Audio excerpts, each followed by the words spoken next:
Prezados irmãos que comungam a fé na pessoa de Jesus e a devoção a Maria, São Paulo nos exorta na sua carta dirigida aos Romanos, onde ele vai dizer a partir do capítulo 12, do versículo 3, em virtude da graça que me foi dada, recomendo a todos e a cada um, não façam de si próprio uma opinião maior do que convém, mas um conceito razoavelmente modesto, de acordo com o grau de fé que Deus lhes distribuiu.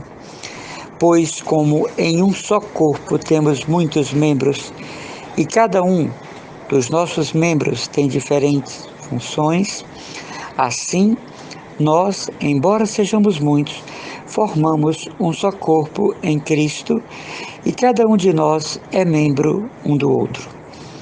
Temos dons diferentes, conforme a graça que nos foi conferida. Aquele que tem o dom de profecia, exerça-o conforme a fé. Aquele que é chamado ao ministério, dedique-se ao ministério. Se tem o dom de ensinar, que ensine. O dom de exortar, que exorte. Aquele que distribui as esmolas, faça-o com simplicidade. Aquele que presida com zelo. Aquele que exerce a misericórdia, que o faça com afabilidade. Que vossa caridade não seja fingida. Aborrecei o mal, apegai-vos solidamente ao bem. Palavra do Senhor. É possível, meus irmãos, que um cristão católico passe a vida sem saber qual dom, qual carisma que lhe foi conferido pelo Espírito Santo. É possível que um cristão católico, mesmo engajado, não saiba qual dom que nele predomina ou está oculto. Porque também tem isso. Muitos dons, que são talentos do Espírito Santo, estão ocultos em muitos de nós, escondidos como que sufocados. E isso atrapalha porque os dons de carismas nos são dados no batismo para a edificação do corpo místico que é a igreja. Portanto, eles têm uma tarefa definida, né? Não são meus. São Paulo diz: ninguém faça de si um conceito maior do que é na verdade. Quando nós temos consciência qual o dom que impera sobre o nosso espírito e que produz os frutos da graça, nós devemos exercê-lo para o bem e a edificação da igreja, para o crescimento da igreja e expansão da sua missão. Não se pode ser cristão católico sem se interrogar: meu Deus, que dom recebi? Nós não estamos falando de qualidades naturais, como tocar, como pintar, como construir. Nós estamos falando de dons sobrenaturais. Estamos falando de dons captados no batismo, confirmados na crisma e que estão impressos em nossas almas. Esta é uma das maiores provas da ação do Espírito Santo na igreja.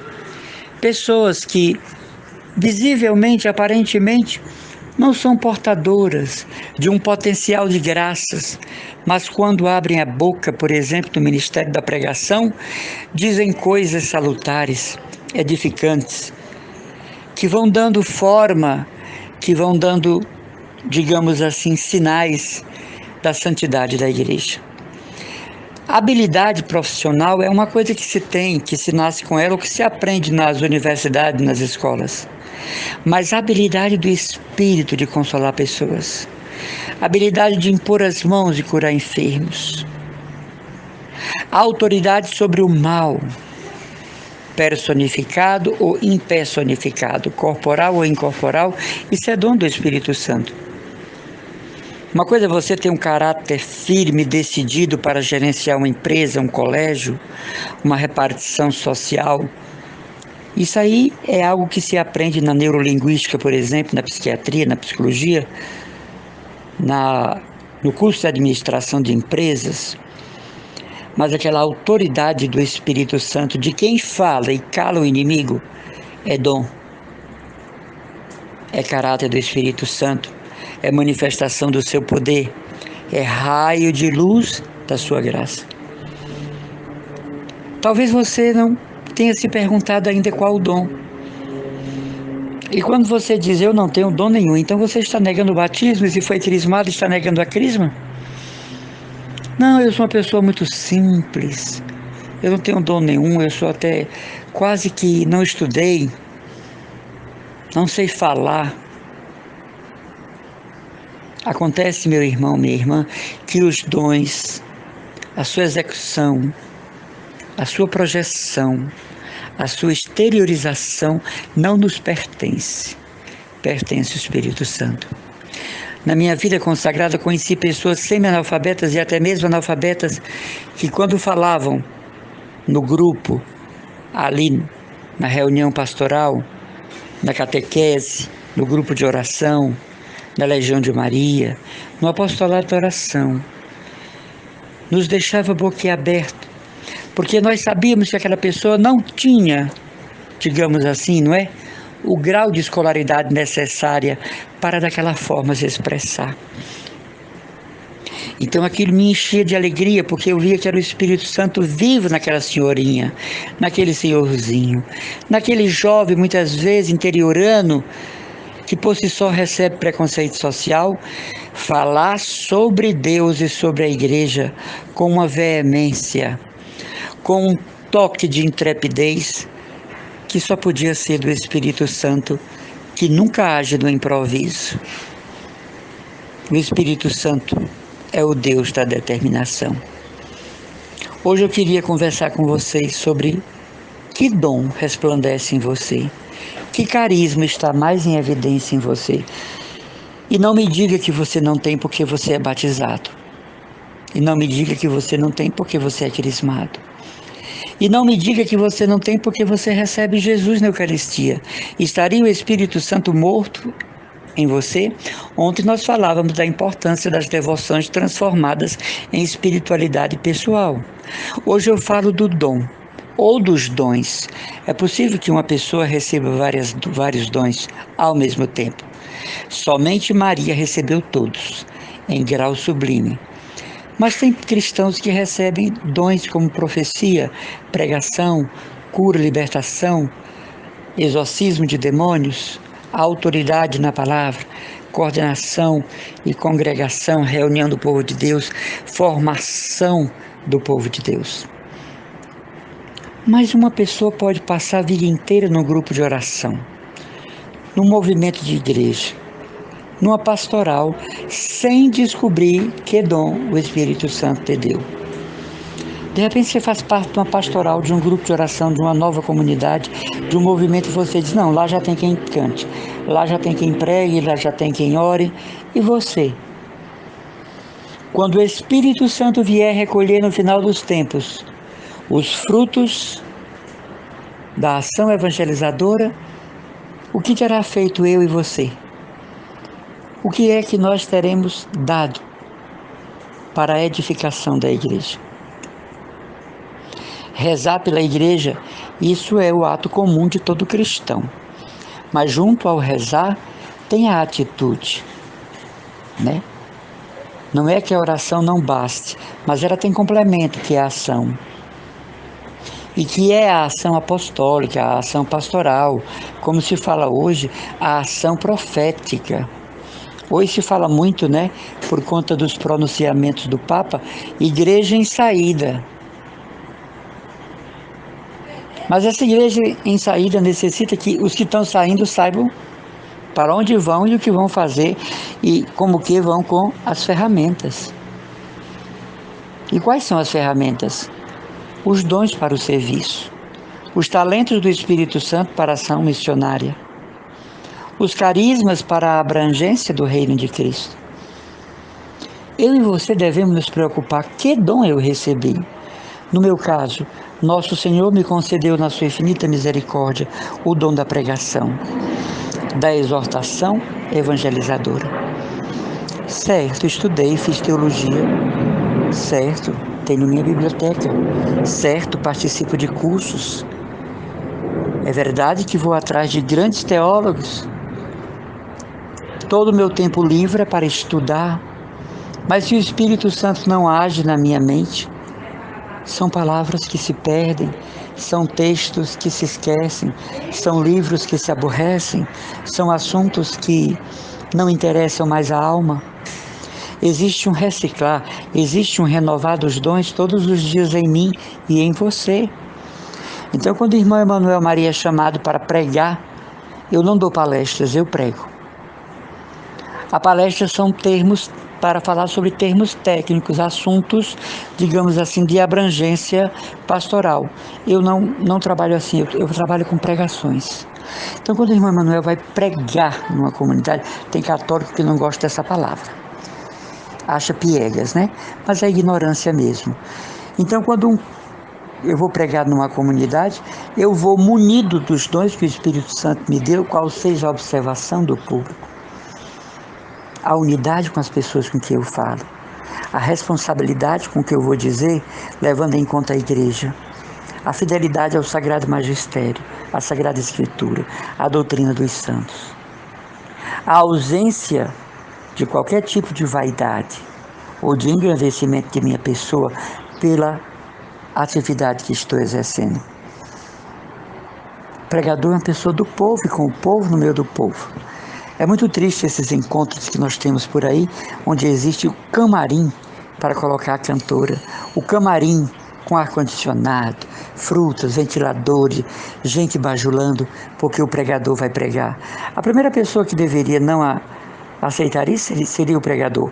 Uma sala para descanso, para refletir, sobretudo se tem o Santíssimo, mas camarim para pregador, para cantor, é algo assim absurdo, vergonhoso, não é?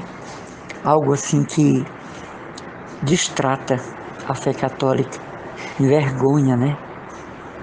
São tratados como artistas, como ídolos, como figuras que ninguém pode chegar perto nem para uma selfie. Então, como diz o próprio Jesus, já receberam a sua recompensa. O pregador é a pessoa que está no meio do povo e para o povo.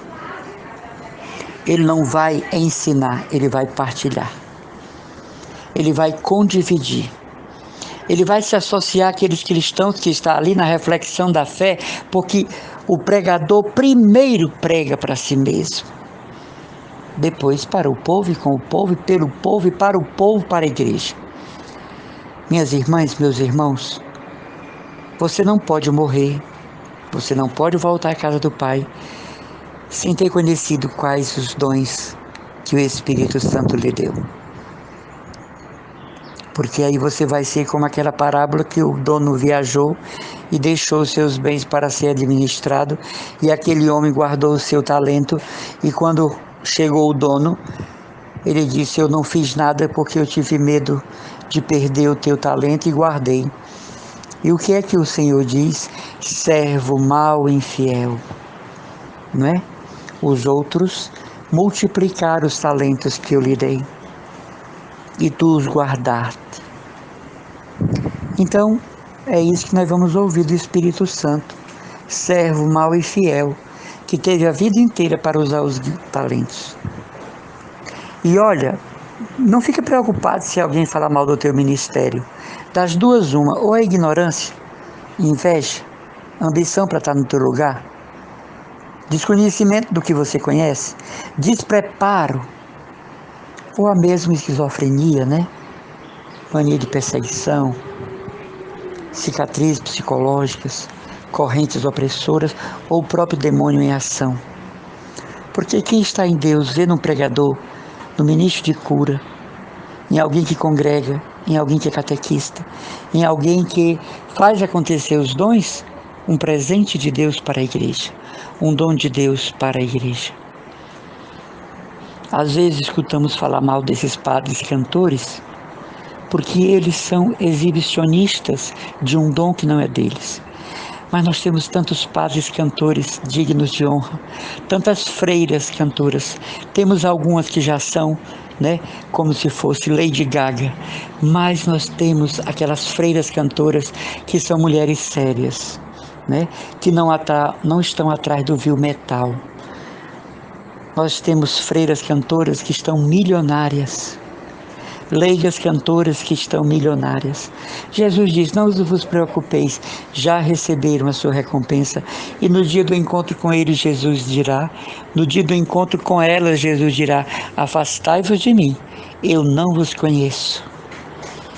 Oh, meu Deus, que desgraça, ter brilhado tanto na terra para ouvir de Jesus: afastai-vos de mim, eu não vos conheço. Porque usaram os dons em causa própria, usaram os dons para benefício. Uma vez uma pessoa que escuta aqui o canal diz: parece que o irmão Emanuel está mandando um recado para alguém. Jamais. Eu falo de modo geral e eu sou um observador do que acontece na igreja. Mas eu sou um observador para fazer o contrário do mal que está sendo feito, Toda vez que eu olho no canal e tem assim, saiu, eu fico até feliz. Porque onde a luz chega, a treva tem que ir embora. A treva se incomoda. Bateu a palavra. Incomodou a palavra. Viralizou a palavra. Botou aquela pessoa de cabeça para baixo. Então ela sai. Porque onde a luz chega, a treva tem que ir embora. Eu sou assim.